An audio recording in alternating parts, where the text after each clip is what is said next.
I'm really happy to be here. Happy to be part of this beautiful issue. I'm a little shorter than Brandon. Oh, most of us are. I'm going to read a bit from the piece that's in the magazine.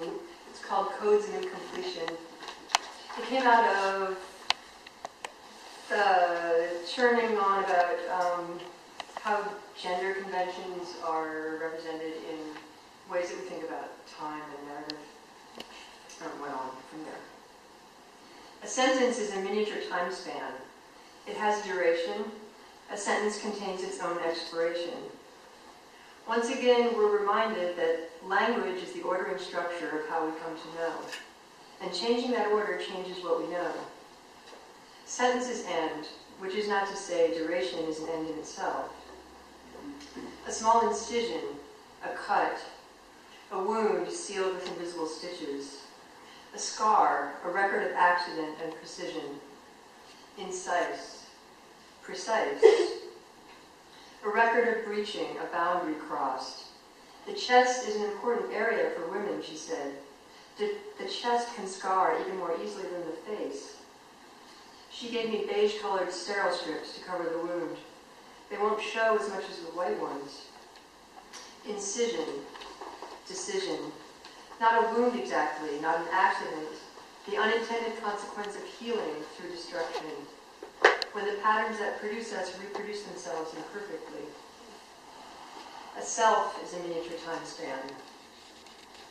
Lymph, from the Roman goddess of fresh water, Lympha. Related to but not entirely interchangeable with nymph. To restore the water supply. Limpia, clean. Limpia la casa, clean the house. Limpiemos la casa, let's clean the house. Scruple, a sharp stone or a pebble in the shoe. The sentence performs the same role as a narrator. It instantiates the existence of consciousness, the meshing of subjectivity and cognition. The engagement with syntax and sentence form is the point of entry into historic time. Syntax is the improvisatory instantiation in the midst of experience, not outside or after experience, but in the midst of it. Once again, we're reminded, a cell is a miniature time span. B cells produce antibodies that bond to antigens, foreign substances encountered in the body. B cells target antigens for destruction. Antibody, antibody generator. Any substance that triggers an antibody is treated as foreign and potentially harmful. In autoimmune disorders, the antibodies are generated by the body itself. The effort to differentiate self and other takes place continually at the molecular level. That which seems to operate as subject may be part of an immense discontinuous network of strands, each of these strands also woven of many strands. Different knottings and configurations of these strands, which are themselves dependent on myriad circumstances, produce the effect of an operating subject. She drew a small canoe shape with a fine line marker just below my collarbone and gave me a mirror to look at, while she explained how she would cut away the injured skin and sew the wound shut. She was pleased with the first layers of stitches, the absorbable subcutaneous layer, and decided I didn't need the outer layer. Once again, we're reminded, prose moves forward without restricting the range of motion. The sentence poses an ego at the same time it exposes the artifice of ego. It asks us to keep going, but it allows you to stop. The scale can change repeatedly, but it still maintains a point of contact.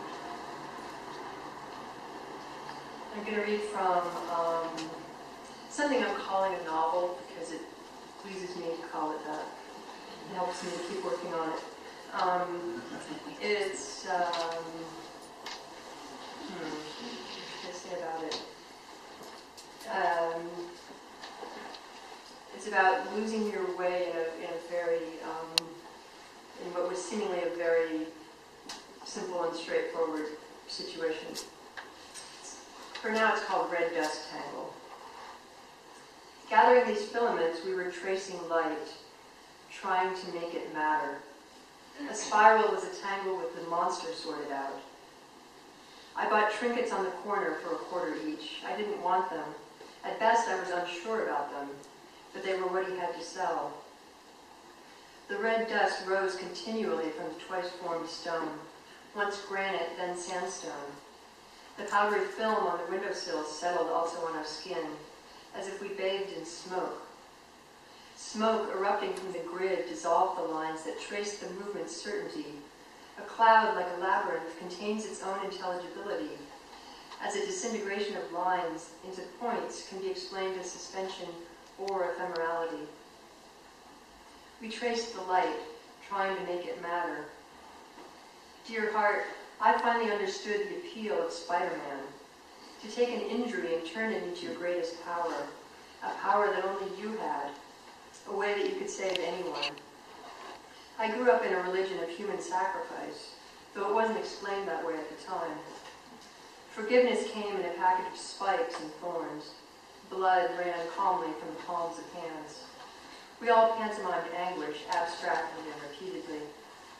I saw 2 street fights that year. Heads bounced on pavement. I saw one building turn into flames.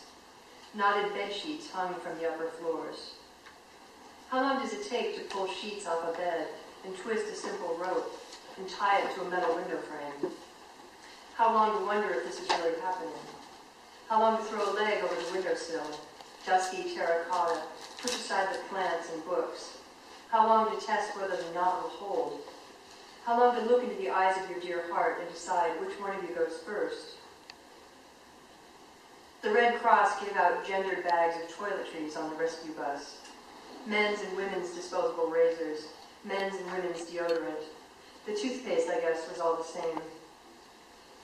Dear heart, all the freaks and loving weirdos gathered their bags of drugstore incidentals. It was almost Weimar Berlin. We got dry leaves in our ass cracks when we rolled around on the ground, under the trees. Twigs poked our soft butts that weren't used to daylight. Dear heart, life is not for novices. I got a pen with a small light at the tip to write down what I thought about during the night. No lamplight, dear heart, don't wake up.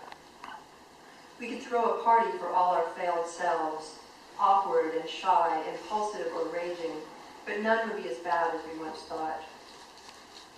He walked his dog with the lump in its side, up one alley and down the next, on a leash of rope. The alleys drained to the middle, no gutters, no curbs. At a small hotel a few blocks away, in a piano bar with dark paneling, we waited out the snow. On the walk home, only fire trucks pierced the quiet. Dear heart, who should go first? Rappelling down a brick wall, who yelled out from the other windows, tie knots so you can hold on?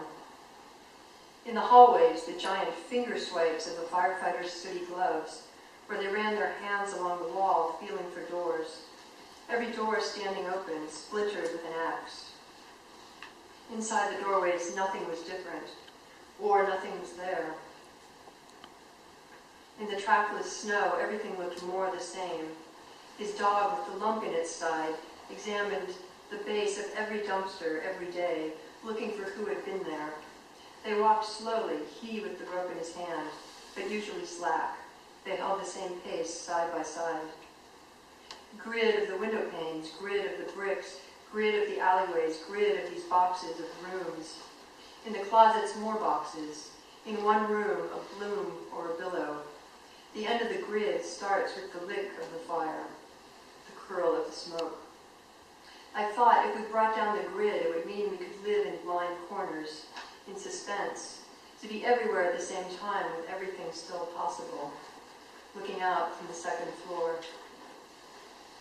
He waited each time for his dog to sniff the corners of the dumpster. The information there was undetectable to him and unusable, yet he never grew impatient during the inquiries. The rope between them was more a visual aid, a sign of their linkage. It wasn't necessary to restrain the dog. The dog would never leave him. Pink glows from the fire engine's rotating lights slid around and around on the snow. The Red Cross rescue bus was just a school bus. Padded bench seats all facing forward. Emergency workers asked us to come inside. They looked carefully into our eyes. They introduced themselves, told us their roles.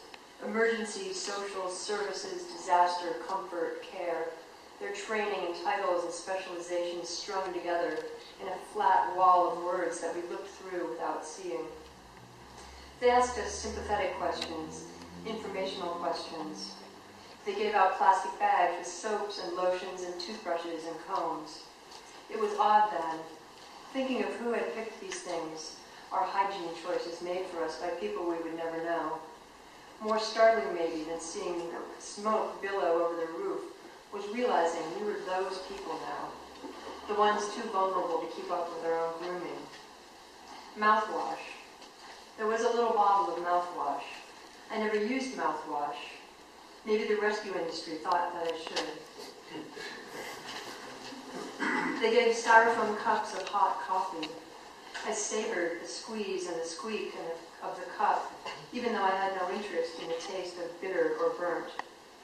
All the landfills and all the garbage-choked waterways in all the earnest environmental education photos in all the world, all the beached sea life with their bellies bulging with polystyrene, all the history of smokestacks and synthetic chemicals, all the aspirations of industry to take one thing and change it into another, to identify a need, or a want anyway, and make that need bigger, with a thing no one had seen before.